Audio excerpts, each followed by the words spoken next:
Shalom, shalom, Israel. First and foremost, I want to give all honor, glory, and praise unto YAHAWAH, Hashem, YAHAWASHI, Hashem, Quadash. Double honors to the elders and apostles, great millstone. Shalom to mighty Akim, Wathim, who are diligently waiting to be delivered from this final captivity, as well as a speckled bird that may look like the other nations, but are actually Yasharallah. This is Brother Kawakab coming at you with another lesson. Today's lesson, I really want to talk about something that I feel is a very big thing, which is not understanding YAHAWASHI's judgment in general. Okay, I think the thing about this is that people, they're so quick to disqualify or just think that, oh, God is this, that, and the third, he's so mean, X, Y, Z, blah, blah, and whatever. But I think the main thing that people fail to really understand and realize is that when it comes to,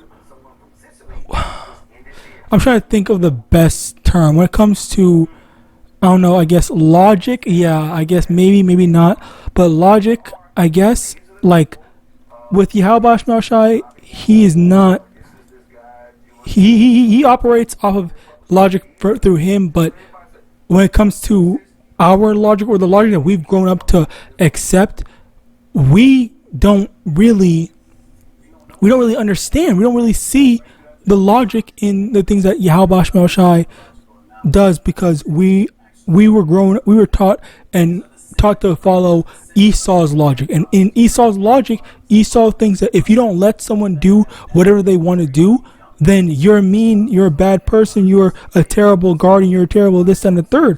All right, so as a result of that, that's where this incredibly skewed, messed up, I don't know, whatever you want to call it, this is where this messed up mindset comes into play, where you have people that just think that, okay, well, because YAHAWASHI says don't be whatever. I was about to say something that was going to get this video taken down, but when the Lord says don't do X, Y, and Z, then people take that as hate. People take that as being mean, as whatever, and they say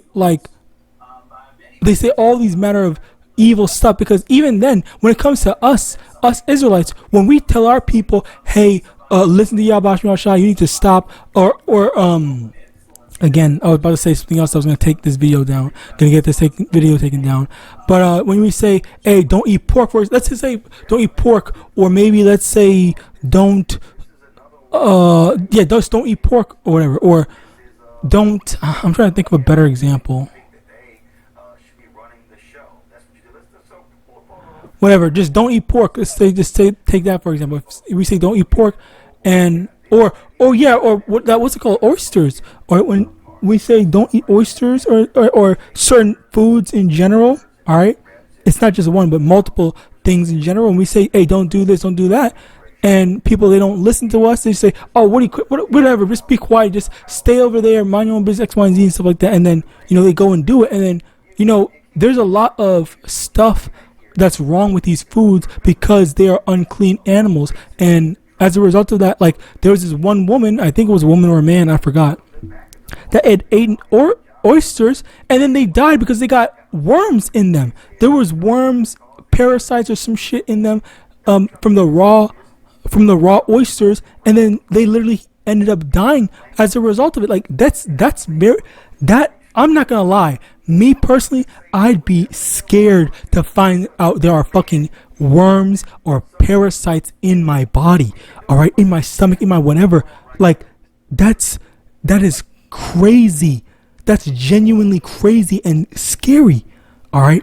Now, as a result of that, I'm again trying to say, while people are saying, hey, don't eat pork, don't eat this, you might not know that at first, but there's definitely a reason. And the thing is, you might hear from your parents or whatever, hey, listen to me, don't do this, don't do that, or when you were younger, say don't do this, don't do that, and they're forbidding you from doing certain things, and you're saying oh, you're always telling me not to do this, not to do that, or whatever, and stuff like that. And of course, they're going to be telling you what not to do because it's for safety. They're trying to make sure that you don't get hurt and stuff. They're trying to protect you, but you're taking their precautions to warn you about certain things, and you're getting mad and saying, "Oh, you're so mean. You're so this and that and the third." And it's that exact same mindset that people have with YAHAWAH when they hear that, "Oh, you have to keep the law," and stuff like that. Like this is utterly ridiculous that people are talking about this stuff. And you know what's funny is people genuinely do say, "Oh, eating pork is not hurting anyone," or this because it's not hurting anyone, I'm gonna go and do it because who cares about this and the third and stuff like that. Like this is that type of stuff. And again, it goes back into Babylon's mindset where they are okay with indulging in self-destructive behavior. All right. Or they want to participate in self-destructive behavior rather than, life-preserving stuff. Like it's incredibly ridiculous and funny as a matter of fact that people that try their best to participate in destructive lifestyles are the first ones that want to preserve their lives. All right, the irony is not lost upon me as I come to this realization. All right. Anyway, continuing on, Proverbs 3 verse 5: trust in the Lord with all thy heart and lean not unto thy own understanding. Okay. Yes, you might not understand at first, but you have to wait. Trust in the Lord. Trust the as they say, trust the process, which I don't even like saying that. I'm not gonna lie, I take that back.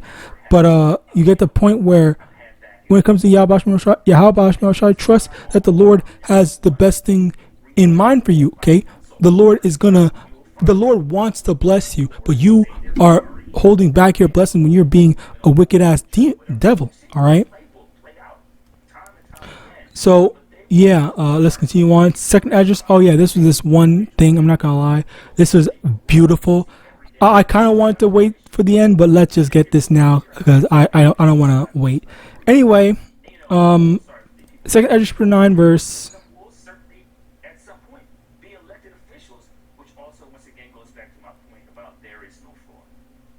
No, I don't think this is it. 33.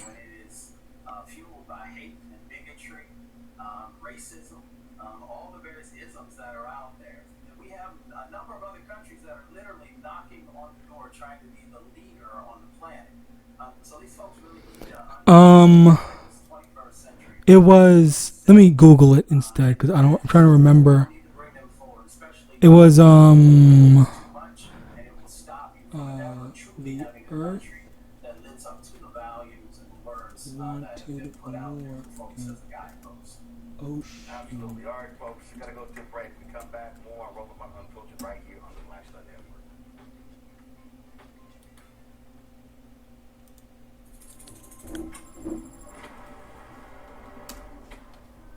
Afrotech. It's a lot of beauty, a lot of brilliance, a lot of intellect, a lot of innovation.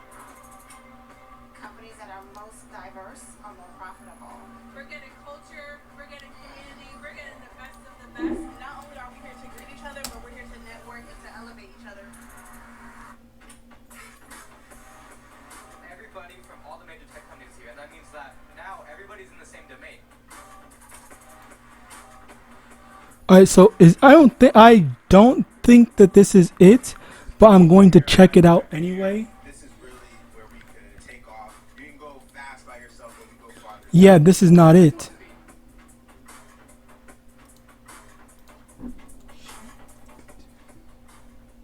The original No Kings protest was 250 years ago. Americans decided they didn't want to live under the rule of King George III. They declared their independence and fought a bloody war for democracy. We've had 2.5 centuries of democracy since then, often challenging, sometimes messy, always essential.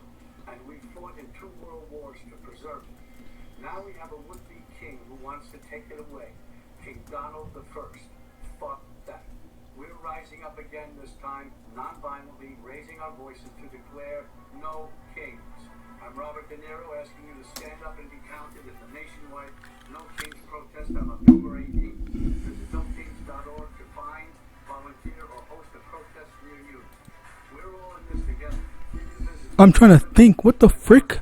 Okay, whatever. I forgot where it's at, so forgive me on that. But basically, the main thing I'm trying to get at is that there was this one very beautiful precept that basically goes in and talks about how the ocean had said, "Oh, I want more water. I want to take up more space," or the earth, I want to take up more land because the ocean has too much and stuff like that.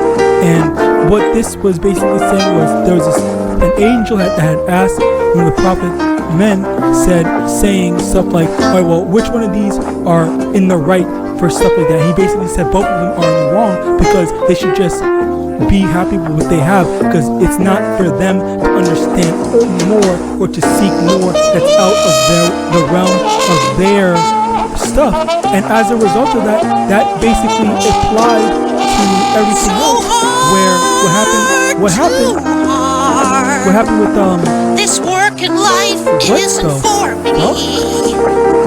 Can't you see the road? That is such a strange ass thing. I'm Slock. I don't know what that was. Anyway, the main thing was how, in general, the thing here is that they were outside the realm of their understanding, but yet they were trying to go for something that was outside of their realm. Like the oceans stays in the ocean, the earth stays in the earth. It's not supposed to go in the ocean, and vice versa. And the same thing for us, where we understand or we barely understand everything that's in the on the earth. So how much more will we understand the things that are in heaven? All right. So if we can't even understand the things that, like, for example, what's it called? Where does the wind come from and stuff like that? Then why would we try? Then that's something that's inside our earth, our land, our world, and stuff like that. But yet, you want to learn more. You want to learn about the kingdom of heaven and all that stuff. That's where it's not for you. All right. So continuing on, 1 Kings chapter 3 verse 9.